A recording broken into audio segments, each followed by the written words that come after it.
Hi, I'm Caitlin and I read a lot.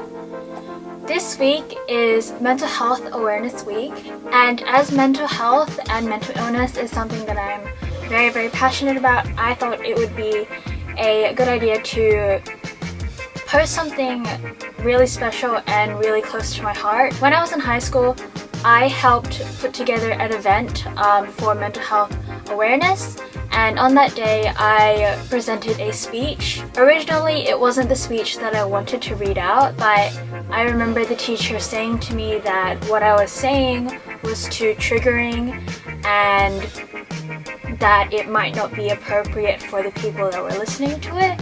And now that I've graduated, I think that it's time for my story, I guess, to be heard.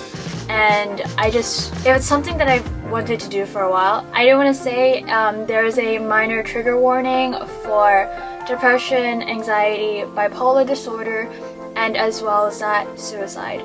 So please keep that in mind before you listen to this. It's not graphic by any means, it's just I do mention each of those things, so I don't want anyone to get potentially hurt or triggered by anything that I have to say. Keep an open mind about this. This is a personal thing. No, not a lot of people will understand it, and that's okay, but just keep in mind that I am a human being and I have very human feelings. 1 in 3 people are diagnosed with an anxiety disorder. 1 in 5 are diagnosed with depression. 1 in 10 are diagnosed with bipolar disorder. In 2017, when I was 16 years old, within the span of 1 to 2 months, I was diagnosed with all 3. Mental illness can affect anyone. Unlike most things, mental illness is not discriminatory. It is, in my opinion, one of the most dangerous things in the world. When I was 12, I thought that being perfect was the only way I could truly be happy. I was 13 when I first began thinking that I would never be good enough, that no matter how many hours I put in, I still wouldn't be able to solve a stupid algebra equation, that no matter what I did, I wasn't the best.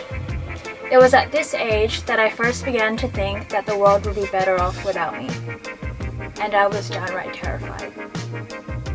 At this age, I had already given up on myself and hoped that things would get better.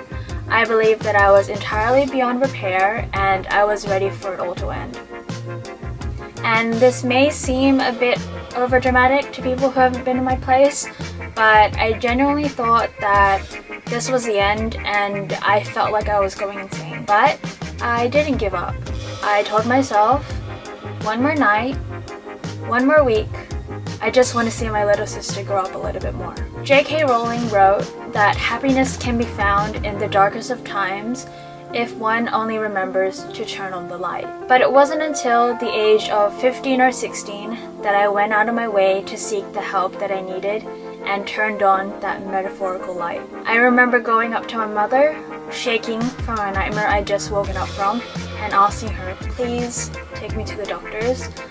I need help and I need it now. At this time, I'd already briefly told my immediate family of some of the thoughts that was going in my head for sheer fear that I would do it and succeed. This approach may not be ideal for people who aren't comfortable with talking about mental illness with anyone, but telling someone who cares is the first step. Mental illness takes a whole lot of healing, and I refused to heal because I was so used to being in this dark place that I had genuinely forgotten what it was like to be happy. Since I was first diagnosed with type 2 bipolar disorder and depression and anxiety, I've been going to a psychologist and a psychiatrist every few weeks to track my progress. To be completely honest, it's been a bumpy ride. I felt like there were times where I was doing great, feeling great, getting better, but then I would feel like I was back at my starting point and I was 12 years old and waiting for death. Sometimes I felt worse. I started taking a mood stabilizer for my bipolar disorder late 2017. That medicine didn't work for me, so now I'm on something else. My doctor says that it's a trial and error process.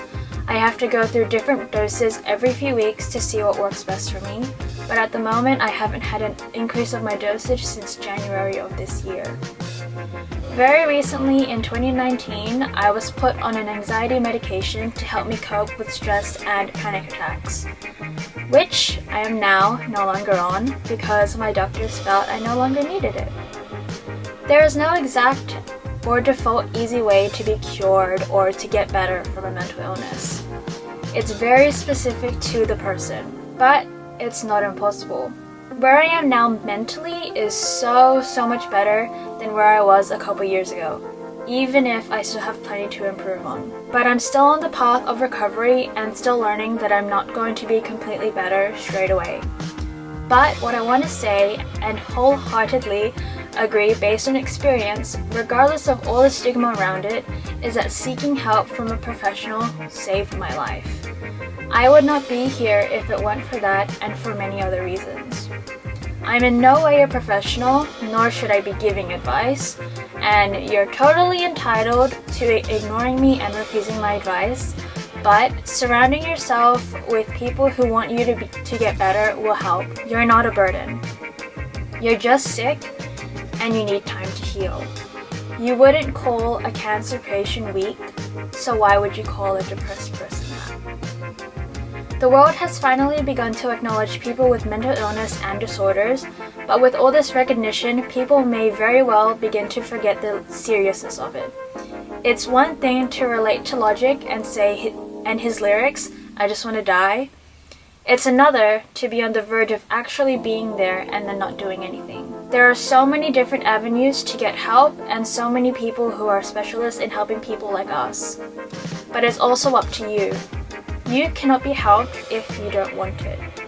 I learned that the hard way, and I really hope that you don't. Ta-da! That's all from me. I hope you enjoyed this very short, very personal video. I'll leave links down below for any mental health resources if you would like to read up about it. If you have any questions about me, then feel free to comment it down below. But regardless, have a good afternoon. But whenever you are watching this, have a good morning, good afternoon, good evening, good night, and goodbye. I keep forgetting to do this. Don't forget to like, comment, and subscribe, and also turn on your post notifications if you would like to get a notification anytime I post a new video.